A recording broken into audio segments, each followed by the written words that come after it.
2015 में महागठबंधन के नेतृत्व में जब चुनाव हुआ तो आदरणीय नरेंद्र मोदी जी को हारना पड़ा। तो अब आंख दिखाया जा रहा है नरेंद्र मोदी को कि खबरदार, बिहार के मामले में जैसे पहले आपका प्रवेश निषेध था वैसे निर्णय लेने में भी प्रवेश निषेध। कड़ा हिंदुत्व के भी अगर एजेंडा पर देखिएगा तो जो पगड़ीधारी हैं उनसे कड़ा है। तो आखिर उनमें गुनाह क्या है? और क्या स्वामी सहजानंद सरस्वती को आप भारत रत्न दीजिएगा नहीं, श्री बाबू को भारत रत्न दीजिएगा नहीं, तो इसका मतलब तबला बजाने के लिए आए हैं? तबला बजाने के लिए नहीं ना आया है लोग। जब पगड़ी आदमी पहन लेगा ना, 24 घंटा पगड़ी बांधे रहेगा, तो पगड़ी बांधने से क्या होता है? हवा उवा नहीं लगेगा, कहीं से कुछ लगेगा नहीं। बाथरूम में भी जा रहे हैं, लेटरिन में भी जा रहे हैं, सो रहे हैं, तो पगड़ी जो होता है उसके चलते मेंटल एंजाइटी का शिकार आदमी हो जाता है, भूलने लगता है, नस उस फूलने लगता है। वो ऐसे डॉक्टर लोग उचित इसमें बताएगा आपको क्या होना चाहिए। नमस्कार, आप देख रहे हैं न्यूज़ फॉर नेशन में आपके साथ अभिजीत सिंह। बीजेपी के वरिष्ठ नेता गिरिराज सिंह ने कल कहा था कि बिहार के मुख्यमंत्री कैसा हो, सम्राट चौधरी जैसा हो। यानी साफ तौर पर वो कहते हुए नजर आ रहे थे कि अब बिहार में दूसरा योगी चाहिए और दूसरा योगी बिहार के मुख्यमंत्री सम्राट चौधरी होंगे। इसी पर बात करने के लिए हमारे साथ हैं जदयू के प्रवक्ता नीरज कुमार। अब बीजेपी प्रोजेक्ट कर चुकी है कि अगला मुख्यमंत्री सम्राट चौधरी होंगे। अब तो नीतीश कुमार को सम्राट चौधरी से लड़ना होगा।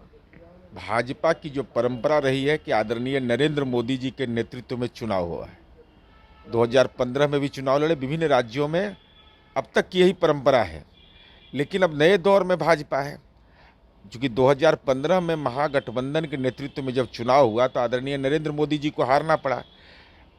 तो अब आंख दिखाया जा रहा है नरेंद्र मोदी को कि खबरदार, बिहार के मामले में जैसे पहले आपका प्रवेश निषेध था वैसे निर्णय लेने में भी प्रवेश निषेध। और हम ये समझते हैं कि भाई आखिर क्या कारण है? अनुभव के मामले में माननीय केंद्रीय मंत्री ज़्यादा हैं, धन बल से मजबूत हैं, लंबाई में भी ज़्यादा हैं, और श्री बाबू और स्वामी जी के वंश परंपरा के हैं। तो अपमान सहने का भी तो एक सीमा होता है ना भाई। उत्तर प्रदेश में बाबा विश्वनाथ का दर्शन करा करके उनको सुरक्षा के घेरे में मनोज सिन्हा जी को ले लिया गया और उनको उत्तर प्रदेश में मुख्यमंत्री नहीं बनाया गया। तो बिहार के अंदर में अभी ओपन मार्केट था, मुख्यमंत्री तो बनना है नहीं, कम से कम उम्मीदवार बन करके मन में सुकून मिलता। तो इतना कड़ा हिंदुत्व के भी अगर एजेंडा पर देखिएगा तो जो पगड़ीधारी हैं उनसे कड़ा है। तो आखिर उनमें गुनाह क्या है? और क्या स्वामी सहजानंद सरस्वती को आप भारत रत्न दीजिएगा नहीं, श्री बाबू को भारत रत्न दीजिएगा नहीं, तो इसका मतलब तबला बजाने के लिए आए हैं? तो तबला बजाने के लिए नहीं ना आया है लोग।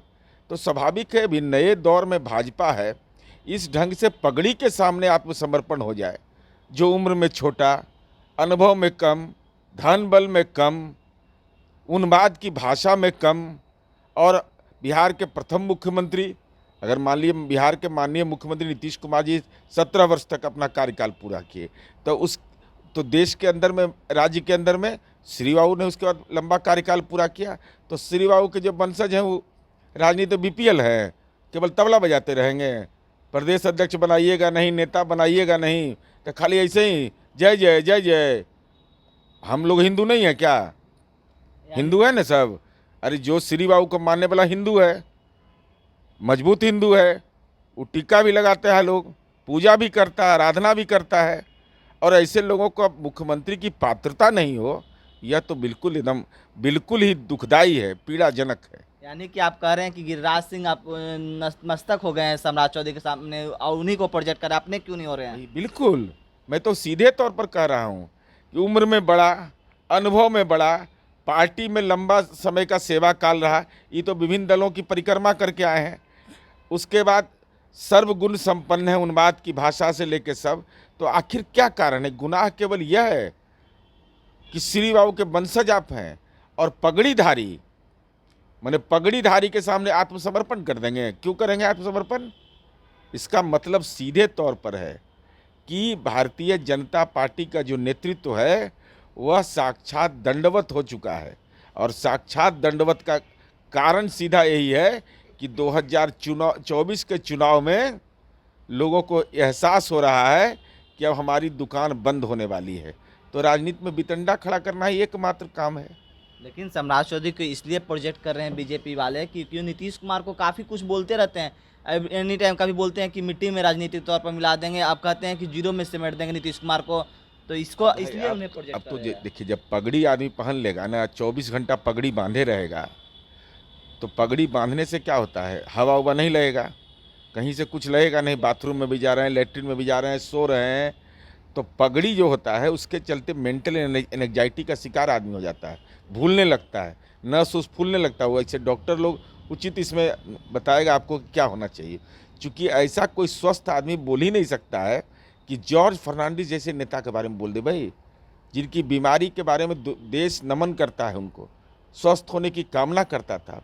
अब जॉर्ज फर्नांडिस जैसे नेता को भाई, आप जुम्मा 4 दिन में राजनीति में जन्म आपका हुआ है, आप जॉर्ज फर्नांडिस जैसे लोगों को, तो ये मेंटल एंजाइटी जो होता है ना, पॉलिटिकल एंजाइटी के चलते परेशानी बढ़ जाती है। इसलिए स्वाभाविक है, हम तो कहेंगे एकदम जोर शोर से लगिए।